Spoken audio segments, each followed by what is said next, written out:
Ceci est une émission payée par l'heure de la bonne nouvelle.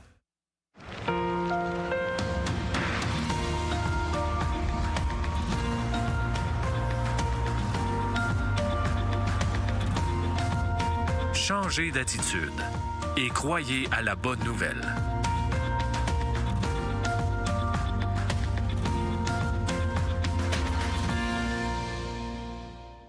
Bonjour et bienvenue à l'heure de la bonne nouvelle. Bonjour François. Bonjour Jean-Pierre. Bonjour Jeff. Bonjour. Alors aujourd'hui, bien sûr, on poursuit notre excursion ou incursion dans l'Évangile selon Marc. On parle de la bonne nouvelle de Jésus. Il est lui-même la bonne nouvelle. Et aujourd'hui, on va voir deux cas qui sont complètement désespérés à vue humaine, un peu comme ce fut le cas la semaine dernière avec le possédé de Gadara. Et encore une fois, Jésus va faire la différence ici parce que peu importe les situations, c'est ça qui est intéressant, peu importe les situations, Jésus fait toujours la différence parce que, bien sûr, il est Dieu manifesté en chair, qui est venu au secours de cette humanité qui est en train de déchoir. Alors, François, toi, tu es allé justement vers cette humanité. Bien, écoute, on a posé la question, quand est-ce que pour vous, là, une situation est désespérée? Parce que il y a de l'espoir. Quand on lit la parole, il y a des promesses. Dans un sens, si on ouvre la Bible puis on lit ça, on s'aperçoit qu'il n'y a jamais vraiment de situation désespérée dans un sens absolu. L'histoire qu'on va lire dans la Bible aujourd'hui, ça en est, mais j'ai posé la question aux gens. Pour eux, c'est quand qu'une situation est désespérée? Alors, c'est quand même intéressant d'écouter ensemble les réponses. Ouais. Quand peut-on dire qu'une situation est désespérée?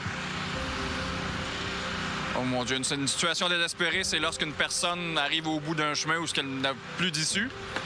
Mais selon moi, il n'y a jamais de situation désespérée. J'aimerais ça qu'il n'y ait pas de situation désespérée, mais je pense qu'il y en a quand les gens sont plus capables de se parler. Quand on a peut-être tout essayé, mais moi j'ai toujours de l'espoir, alors je crois pas à ça. Ma mère disait toujours décourage-toi pas, il y a toujours un espoir en quelque chose. On présume que c'est par rapport à un espoir que ça aille mieux. C'est par conséquent que cet espoir-là est impossible que ça se réalise dans l'autre direction. Je veux dire, si quelqu'un que t'aimes est mort, c'est désespéré, là, il reviendra pas. Peu importe les situations dans lesquelles on se trouve, à mon avis, n'importe quelle situation, il y a toujours un moyen de faire quelque chose. Si c'est s'en sortir, c'est s'en sortir.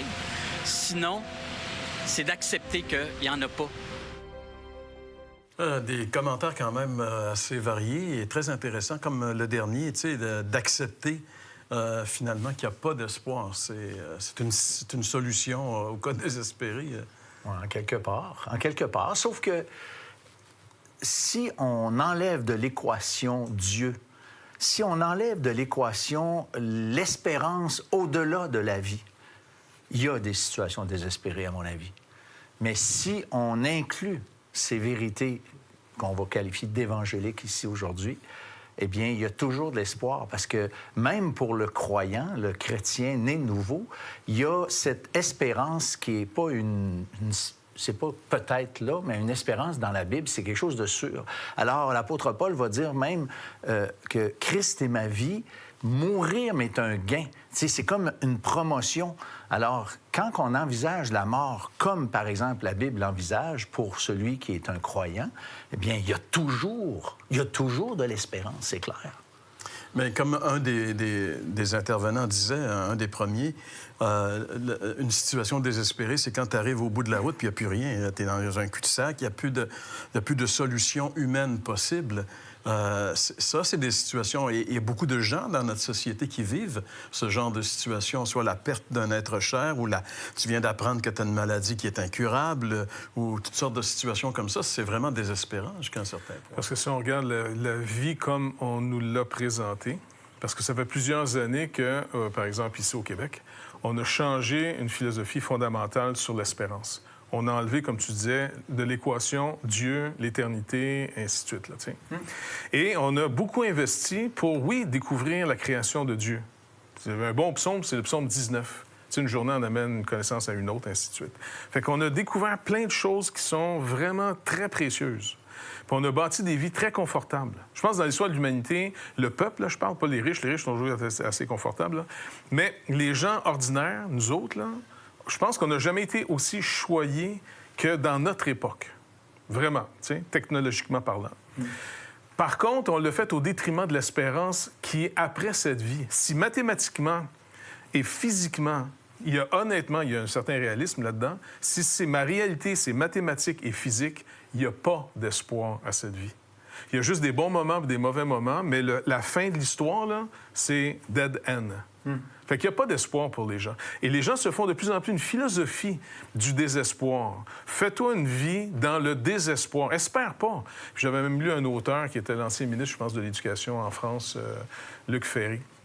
Et puis, son évangile à lui, daté, c'est « Il n'y a pas d'espoir, donc arrangez-vous d'être heureux en ce moment dans un monde qui mènera à rien. » Mais ça, c'est une philosophie de riche.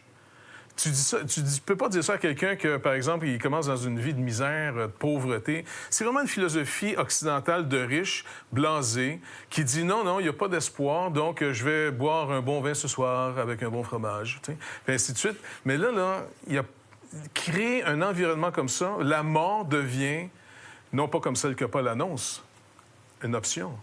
Ça devient finalement une solution finale. Et ça, c'est dangereux. On est rendu là comme société oui, au on Québec. est rendu là. Parce que, encore une fois, physiquement, honnêtement, il n'y en a pas d'espoir. Même notre soleil va finir à consommer finalement son énergie. Donc, il n'y a pas d'espoir dans la forme physique de la vie dans laquelle on est en ce moment. Mais il y a quelqu'un qui est entré dans notre vie physique, qui a littéralement montré qu'il était même capable de gérer les lois physiques. Quand Jésus arrive, il parle aux lois physiques qu'il a établies lui-même pour montrer finalement qu'il y a de l'espoir que par lui. En dehors de lui, il n'y aura pas aucun espoir, ça c'est certain.